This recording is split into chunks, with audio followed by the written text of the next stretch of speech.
Bom dia, bom dia. Bom dia, meus queridos.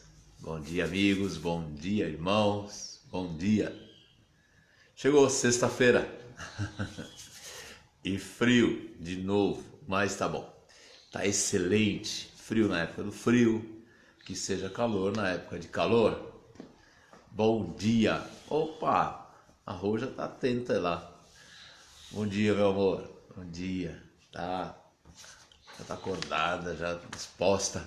Tem um dia excelente, viu? Deus te abençoe. E você que tá ouvindo aí também, vamos chegando, vamos dando seu clique aí, mostrando que você já está atento. O Alexandre, Deus te abençoe, Alexandre. Isso é bênção. Deus te abençoe. Isto. Os amigos que já nos acompanham há algum tempo, vamos chegando aí, dando seu bom dia. Que essa sexta-feira seja uma sexta-feira fantástica aí na sua vida, viu? Chegando aí o final de semana, o descanso depois de uma semana de tanto trabalho. Ó Fabiano, Liane, Deus te abençoe. Você, família. Excelente lá no contrabaixo aí. Rapaz, toca muito. Deus te abençoe. Nalvinha, Deus te abençoe, Nalvinha. E aí, dirigindo muito? Andando muito? Com seu carro, Deus te abençoe, Novinha, Deus te abençoe. E outros tantos aí que tem nos acompanhado. Grande abraço, viu? Bom, hoje nós vamos falar um pouquinho sobre Romanos. Um dos textos, né, de Romanos, um dos capítulos de Romanos, se você tiver disposição, condição, abra aí sua Bíblia em Romanos do capítulo 12.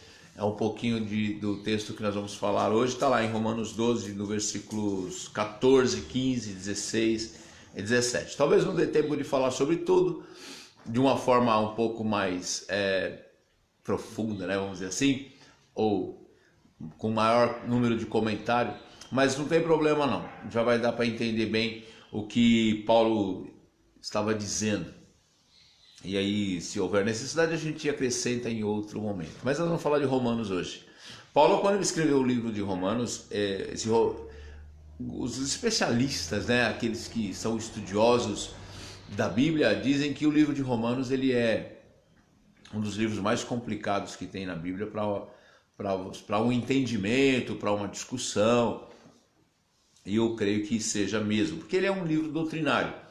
Lá do início do capítulo 1 até o capítulo 11, Paulo fala de uma série de regras, de leis, de doutrinas, e quando o assunto é doutrina, sempre traz aí grandes necessidades de interpretação, e a aplicação não é tão simples. E a partir do capítulo 12, então, ele começa a falar sobre algumas aplicações de todas essas doutrinas de que ele ensinou nos capítulos anteriores, né? Então é um livro bastante difícil às vezes de compreensão, mas também não é impossível não, basta ter um pouquinho de boa vontade, um pouquinho de coração aberto, e a gente vai entendendo sim o que Paulo ensinava e vai vendo que o ensinamento dele era extremamente importante. Vou corrigir o tempo verbal, é extremamente importante, né? Meu amigo Ailton tá chegando também, Pires, Pirão tá chegando, Deus te abençoe, Pirão. Aquele abraço. Bom, vamos lá. Romanos 12 diz assim: abençoe aqueles que o perseguem, e abençoe e não os amaldiçoe. Alegrem-se com os que se alegram e chorem com os que choram. Tenham a mesma atitude uns para com os outros, e não sejam orgulhosos, mas sejam dispostos a associar-se às pessoas de posição inferior. Não sejam sábios aos seus próprios olhos, não retribuam a ninguém mal por mal, procurem fazer o que é correto aos olhos de todos. Você vê que nesses 4 versos aqui a gente tem uma série de aplicações, né? Abençoar aqueles que nos perseguem, abençoar e não os amaldiçoar, já é uma regrinha aí, né? Já existe aí um ensinamento nisso aí. E alegre-se com os que se alegram, chora com os que choram, chore com os que choram. É outra regrinha, e aí vai até o 17. É importante observar que Paulo tinha essa preocupação de trazer ensinamento para a igreja, né? Não era só um discurso de religião, mas sim ensinamentos para serem aplicados no nosso dia a dia com relação às pessoas. No 14, quando ele diz, olha, abençoe os que perseguem você, abençoe e não amaldiçoe, precisamos entender, porque é difícil você olhar a situação e pensar em abençoar aquele que de alguma forma te persegue. É difícil. Muitas vezes eu vou falar ainda por experiência minha, que quando somos perseguidos, a nossa natureza nos chama para um sentimento igual ao do outro, né? Perseguir o outro também, não só com palavras, mas às vezes com as nossas próprias atitudes, mas gerar perseguição. Então isso é muito humano. Abençoar aquele que nos persegue exige de nós uma disposição em neutralizar o efeito da perseguição para a partir de então gerar bênção. É difícil abençoar aqueles que nos perseguem. A pergunta que fica é se isso é impossível ou não, né? Entendo que Paulo mostra, vou ler um pedacinho do que eu escrevi aqui. Entendo que Paulo mostra uma importante condição: abençoar não é permanecer neutro ou indiferente. Abençoar gera uma necessidade de atitude. Daí a dificuldade, né? Porque em nós vem a vontade de vingança, vem a vontade de dar o troco, vem a vontade de pagar na mesma moeda. Mas o abençoar requer uma atitude, requer boas atitudes em favor daquele que não nos abençoa. Pelo contrário, ele é o nosso perseguidor. Abençoar é lançar bênçãos sobre alguém enquanto desejo ou atitude. Lançar bênçãos sobre a pessoa tem que ser o nosso desejo e tem que ser a nossa atitude. Abençoar aquele que nos persegue. Desejar bem, receber bem e despedir bem. Olha como que não é fácil abençoar aquele que nos persegue. Bênção pressupõe atitudes de graça, ou seja, tudo aquilo que a pessoa lhe fez, aquilo que gerou essa perseguição ou esse comportamento que demonstra essa perseguição, a contrapartida disso é uma atitude de bondade com relação a ela, sem colocar na balança aquilo que ela te faz. É graça, não é merecimento. Da mesma forma como Deus nos perdoa por graça, Deus nos beneficia por graça, essa graça pode ser de nós também, para aquele que nos persegue. Ah, eu sei, você está pensando assim, nossa, mas é difícil? É difícil, lógico que é difícil.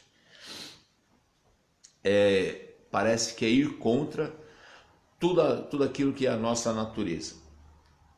A nossa natureza maldosa, a nossa natureza de vingança, é ir contra todo esse comportamento humano. Bênção pressupõe atitudes de graça, ou seja, de graça mesmo. A pessoa não merece, mas a contrapartida minha é de bênção e é de graça.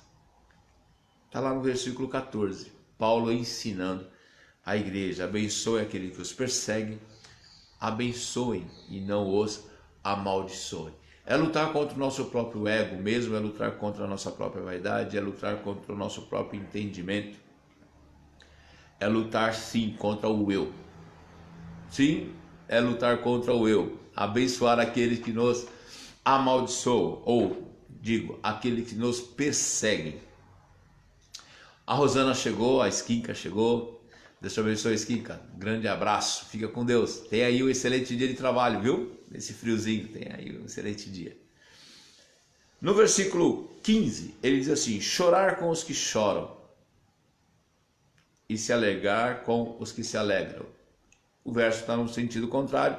Primeiro ele diz alegrar-se com os que se alegram e chorar com os que choram.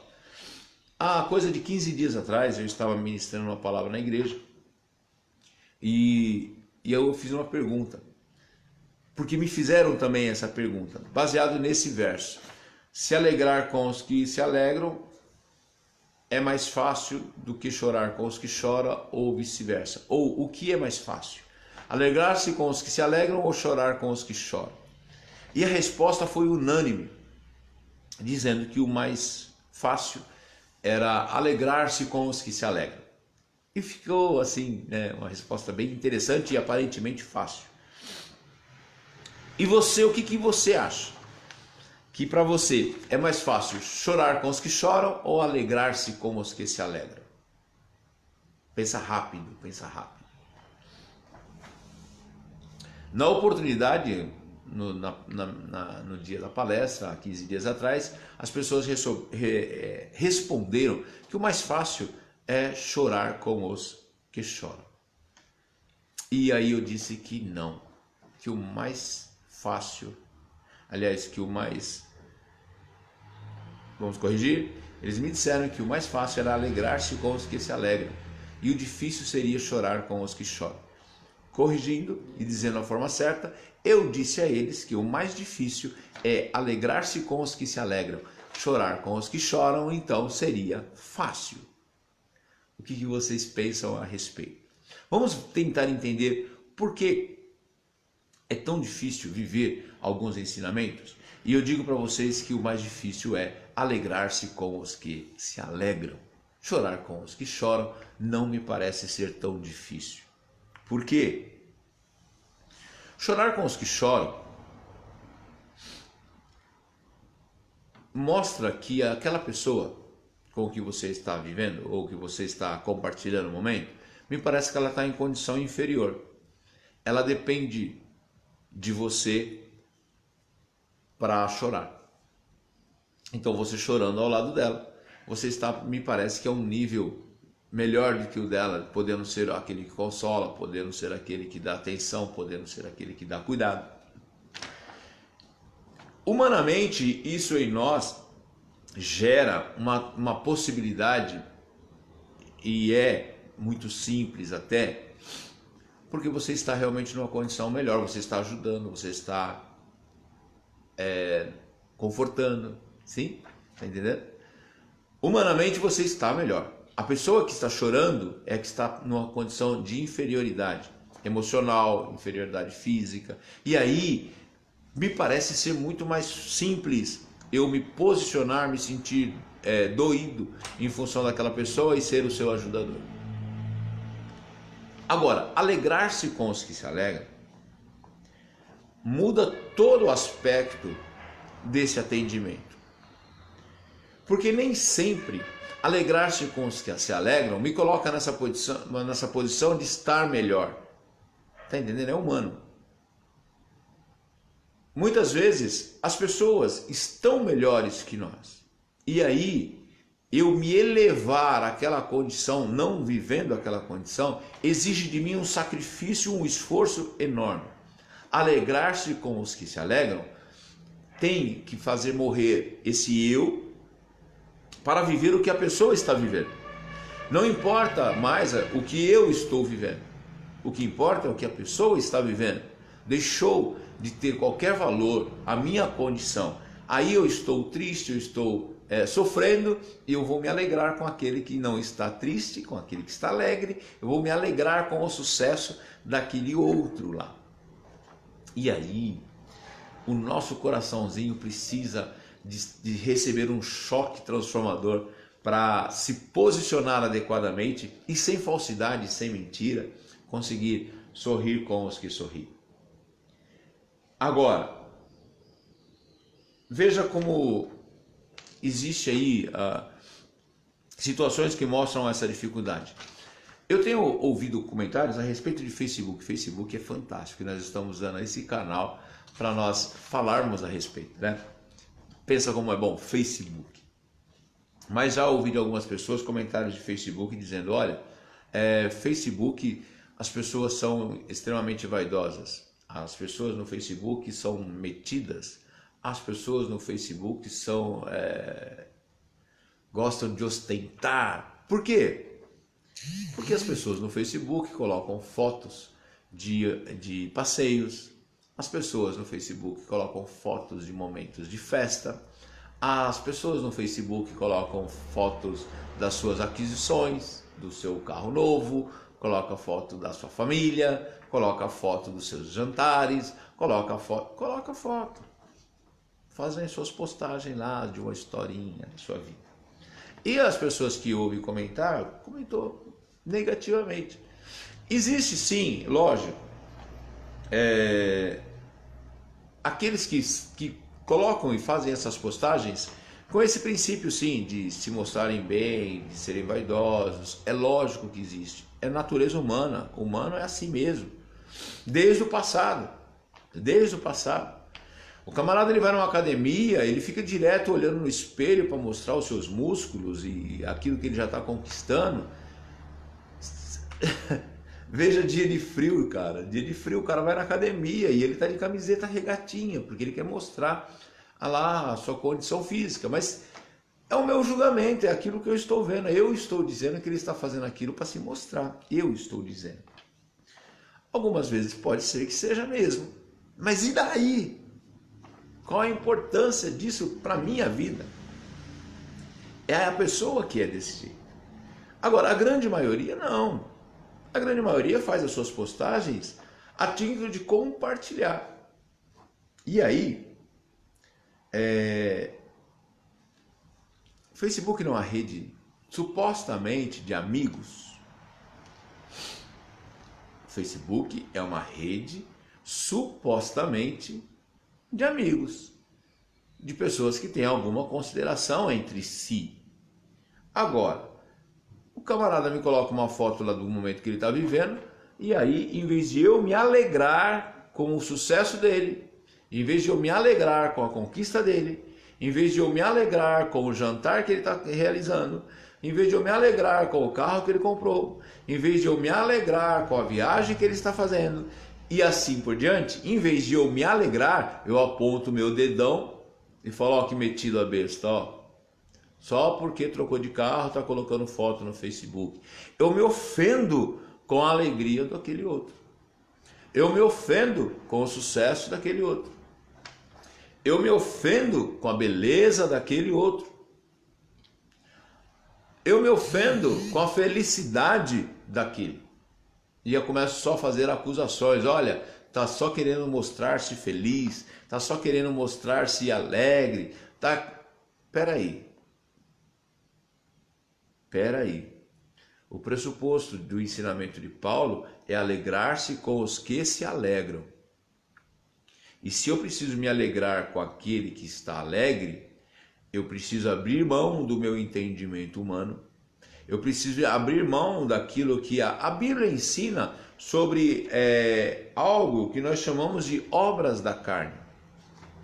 Frutos que vamos dizer frutos, resultados que a nossa humanidade ela produz. Lá em Gálatas 5,19, ele trata um pouco, ele mostra alguns comportamentos que são obras da nossa carne, obras da nossa humanidade. E lá no capítulo 5, capítulo 5, 19, 20 e 21, capítulo 5, versículos 19, 20 e 21, ele diz assim, ó, e as obras da carne são manifestas, que são imoralidade sexual, impureza, libertinagem. Ele fala de idolatria, ele fala que a feitiçaria, mas ele coloca agora algumas coisas que são bem humanas, como ódio, como discórdia, como ciúme, como ira, como egoísmo, como dissensão, como facção. Ele fala da inveja, ele fala das orgias e as coisas que são semelhantes a isso. Percebe que é uma questão de humanidade? Agora eu vejo o camarada colocar lá no Facebook que ele está bem, naquele momento ele está bem. Em mim surgem sentimentos como esse aqui. Algumas obras da carne como esse aqui.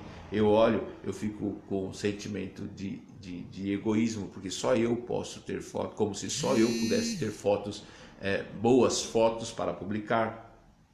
Eu fico com ciúme, porque eu ainda não cheguei naquele nível de felicidade, porque felicidade, as pessoas entendem felicidade de uma forma muito simplista, né? Felicidade é o resultado, Felicidade, ela tá ligada ao resultado que você tem na vida. Você tem na vida momentos que são alegres, momentos que são tristes, momentos de alegria, momentos de tristeza. O resultado disso te torna ou não uma pessoa feliz. A forma como você lida com a sua alegria, a forma como você lida com os seus maus momentos, fazem de você uma pessoa feliz ou não. A felicidade não está atrelada a uma condição plena, geral, constante, isso que eu quero dizer, uma condição constante. Mas a felicidade está atrelada àquilo que você vive e à forma como você encara o que você vive. Há momentos de luta, há momentos de dificuldade, mas a forma como vivemos isso, a forma como encaramos isso, a esperança que nós temos em Deus, de que Ele cuida de nós, gera em nós a condição de passar pelos momentos difíceis e ainda assim sermos felizes. Isso é felicidade. Então, quando alguém está colocando uma foto lá porque ele viajou, ele não está dizendo para todo mundo que simplesmente ele é o homem mais realizado do mundo, que ele não tenha lá os seus momentos de dificuldade. Ele está mostrando para os amigos dele, ou supostamente amigos dele, de que aquele momento é um momento de muita alegria. E se você tivesse também no teu coração o sentimento de amizade, você entenderia que aquele está dizendo só é isso, que aquele momento é um momento de alegria e nós compartilharíamos aquele momento de alegria. Então, alegrar-se com os que se alegram exige um esforço muito grande de não olhar só com humanidade, mas olhar o princípio de estar alegre. Percebe como é difícil? O camarada comprou casa nova, a inveja bate. O camarada comprou carro novo, a inveja bate. O camarada ganhou um emprego fantástico, está ganhando muito bem, a inveja bate. E às vezes já vem até aqueles comentários do tipo, vai saber como é que ele conseguiu isso. Alegrar-se com os que se alegram precisa ser em nós uma realidade. É difícil, mas é necessário tirar dos nossos olhos, tirar do nosso coração toda essa humanidade maldosa do egoísmo, da inveja.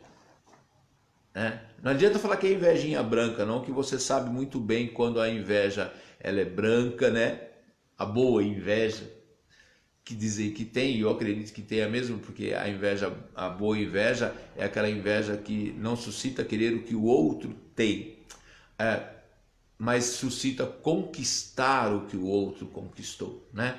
A boa inveja é que o bom resultado da pessoa, da outra pessoa, nos anima a trabalhar até também conquistar ou chegar àquele resultado, mas não tirar ou ter da pessoa aquilo que ela tem. Então, a inveja pode ser, de repente, um motivador, quando ela tem essa característica de fazer você lutar mais, crescer, buscar mais, sem esse sentimento de posse daquilo que o outro tem. Então, meus amigos, como diz lá no verso 14, no verso 15, que seja uma regra para mim, que seja uma regra para você, alegrar-se com os que se alegram e se esforçar muito para ser disso uma verdade, e uma verdade diretamente do nosso coração.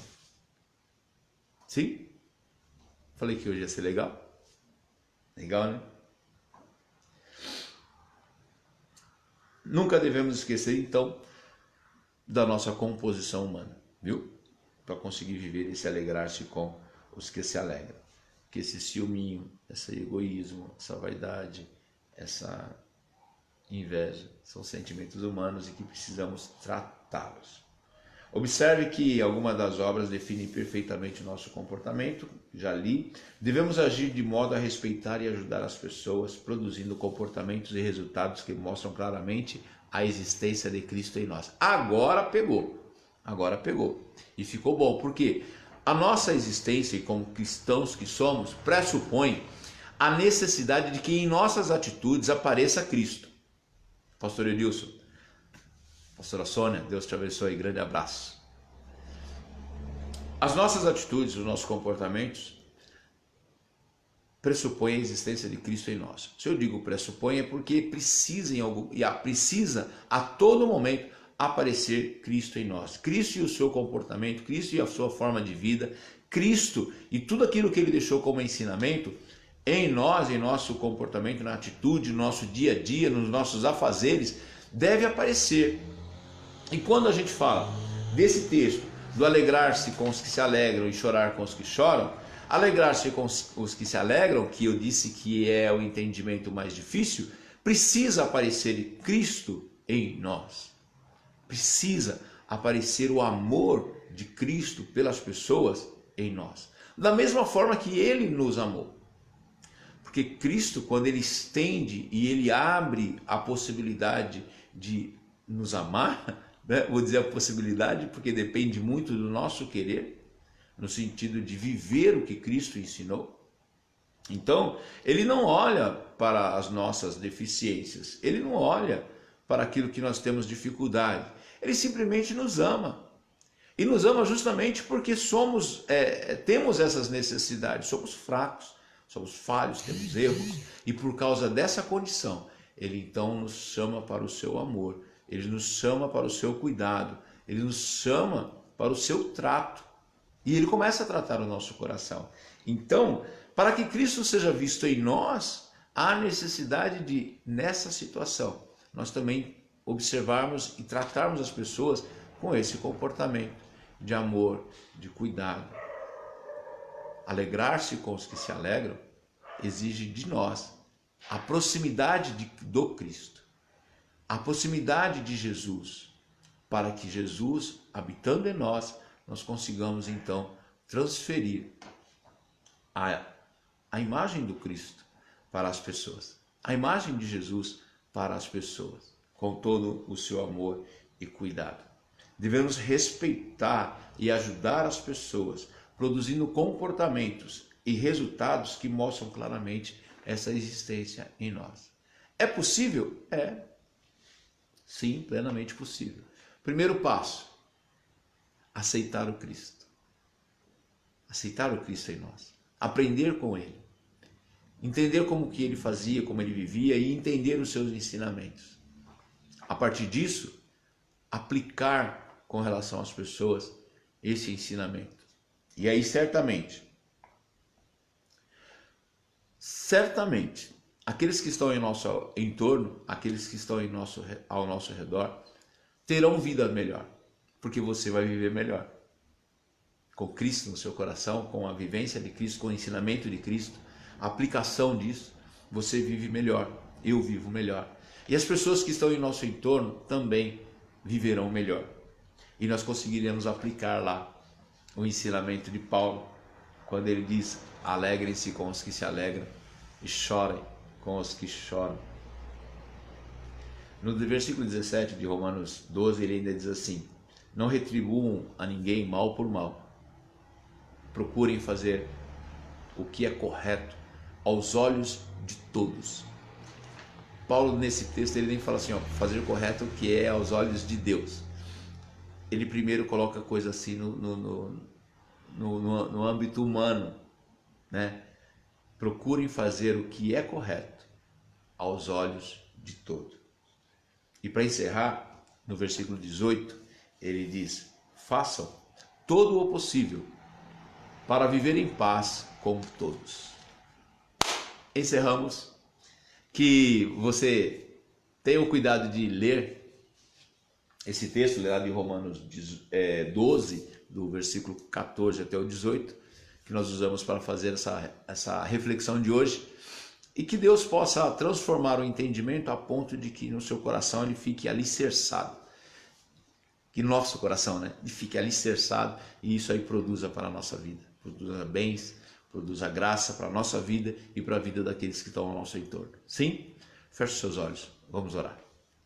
Senhor Deus e Pai, te agradecemos por esse dia, te agradecemos pela tua bondade, pela tua misericórdia, te agradecemos pelo teu cuidado e te pedimos, Senhor, nesse dia que o Senhor nos dê a condição e a graça de vivermos a tua palavra e a tua vontade, que Jesus Cristo possa em nós ser conhecido pelas pessoas, pelas nossas atitudes, pelos nossos comportamentos, que Jesus Cristo em nós possa cada dia ser mais evidente, Senhor, e nos dá essa graça. Que nós possamos sim aprender a chorar com os que choram, que não é simples, mas que mais difícil é alegrar-se com os que se alegram. Então, que o Senhor coloque em nós essa condição de alegrar sim com o sucesso, com o êxito, com a felicidade, com a alegria das outras pessoas. Senhor, ensina-nos, ó Pai, ajuda-nos, ó Pai, a sermos aqueles que compartilham do teu ensinamento. Viva em nós, ó Deus, a presença de Jesus Cristo. Senhor, dá-nos um dia de paz, um dia de bênção, um dia de graça. Dá-nos um final de semana abençoado, guardados por Ti. Deus bendito, afasta de nós todo o mal. Senhor, eu quero Te agradecer, Senhor, desde já, pela saúde da Elô, que o Senhor tem recuperado de forma grandiosa. Que o Senhor tem permitido, Senhor, a alegria daquela casa e daquela família. Muito obrigado. Obrigado pela resposta de oração para aqueles que também têm sofrido dores, perdas. Traz a alegria, traz a paz, traz o conforto, traz o consolo. Eu te peço isso nessa manhã, em favor desses nossos amigos. Em nome de Jesus. Te peço também, Senhor, que a tua graça seja sobre aqueles que estão passando por momentos difíceis de depressão. Amigos nossos que têm vivido essa situação, que o Senhor os alcance, Senhor, trazendo o entendimento e que nós possamos ser, sim, ó Deus, suportes para a vida dessas pessoas. Obrigado por tudo, dá-nos um dia de paz, mais uma vez eu te peço e te agradeço em nome de Jesus. Amém, graças a Deus. Helder, grande abraço, fica com Deus. Irmãos, chegamos ao final de semana, mais um final de semana. Neste domingo, em especial, temos uma reunião às 9 horas da manhã ali na comunidade cristã Fonte de Vida em São Mateus. Estaremos com uma reunião de ensino e vamos falar sobre a vida eterna. Se você tem interesse em aprender um pouquinho sobre vida eterna e as suas aplicações e os seus conceitos, esteja conosco ali, 9 horas da manhã, Rua Desembargador Silva Pereira, 183, 18h30, o nosso culto público, nosso culto dominical, né? A igreja ali às 18h30. E dia 31 de agosto, temos reunião de casais. O tema é equilíbrio. Seja conosco lá. Sim? Um grande abraço, um excelente dia, bom final de semana. Fiquem com Deus e até a próxima sexta-feira, se Deus assim nos permitir.